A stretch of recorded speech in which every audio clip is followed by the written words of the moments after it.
เมื่อหลาย10 ปีที่ผ่านมาครับเรื่องเล่าเกิดขึ้นอยู่แบบนี้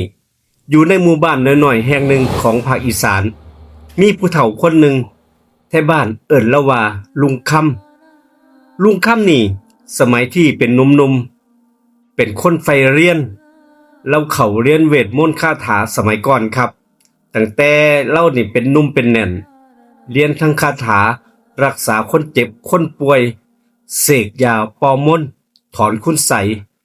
ไปจนถึงคาถาเรียกจิตเรียกขวัญแท้บ้าน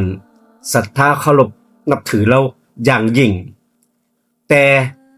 เวทมนต์ที่เราเรียนแห้งจนที่ใจต้องมั่นคงถ้าใจบ่มั่นคงเนี่ยเวทมนต์ที่เราเรียนมาเนี่ยสิย้อนเข้าหาตัวเราเองนั่นแหละครับลุงค่ำนี่เป็นคนเจ้าสู้บ่เป็นเจ้าสู้ธรรมดาลูกไผเมียไผแล้วเอามาเลือกครับแล้วเริ่มเรียนคาถาเสน่ห์เฮ็ดเสน่ห์นี่แหละผูกจิตผูกใจเฮ็ดใส่ผู้หญิงโดยที่บ่เลือกหน้าอินหน้าพรหมบ่ว่าสิเป็นลูกไผเมียไผแล้วเอาเบิดบ่เลือกหน้าแรกๆของเราก็ดีหรอกครับแท้บ้านเว้าแบบนี้แรกๆของดีผู้หญิงหลงผู้หญิงคลั่งผู้หญิงบางคนนี่ย่างตามต้อย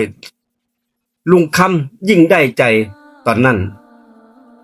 ยิ่งเล่นของยิ่งขึ้นแห้งตอนนั้นลุงค่ำกำลังขาขึ้นแต่หารู้ไหมว่าของทุกอย่างมันมีราคามีครูบาอาจารย์มีศีลมีธรรมนั่นเองครับมือหนึ่งของที่ลุงค่ำเรียนมาเริ่มเสื่อมแบบว่าท่านตั้งโตคาถาที่เคยใส่ได้กับย้อนเข้าหาโตเราเองจิตของเราเริ่มฟุ้งซ่านเรานอนบ่หลับได้ยินเสียงคนเอิ่นเวลากลางคืนเห็นเงาคนมายืนอยู่หน้าบ้านอยู่ปลายเตียงจากลุงคำคนเก่งกลายเป็นคนเว้าอยู่คนเดียวจากหมอกลายเป็นคนที่รักษาผู้ใดบ่ได้แม้แต่ตัวเองก็รักษาบ่ได้สุดท้ายแล้วลุงคำเสียสติย่างเพ่นพ่านอยู่ในหมู่บ้านหัวเราะอยู่ผู้เดียวบางมือก็ห้องไห้อยู่ผู้เดียวจำชื่อเจ้าของบ่ได้จำคาถาที่เราเรียนมาบ่ได้จำอดีตบ่ได้ไทบ้านบอกว่านี่ละคือผลของกรรมที่เล่นของ